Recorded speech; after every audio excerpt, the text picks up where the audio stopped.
దావీదు మూలుగుతూ మూలుగుతూ ప్రార్థన చేస్తూ అలసిపోతున్నాడంట.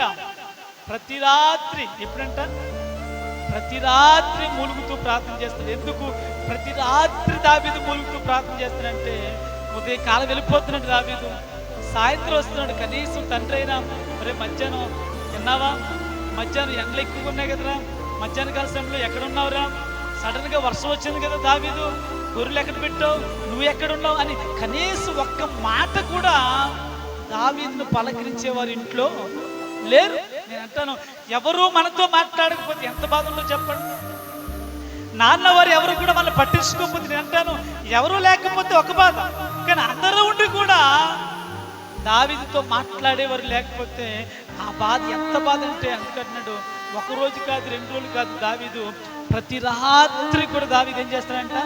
మూలుగుతూ కన్నీళ్ళ చేత ప్రార్థన చేస్తా ఉన్నాడు. దేవునికి స్తోత్రం చెప్పండి గట్టిగా. అందుకే మరొకసారి మా దావీదు అంటాడు, ఇదిగో నా కన్నీళ్లు నీ కవిలలో దాచబడి ఉన్న. దేవునికి స్తోత్రం చెప్పండి.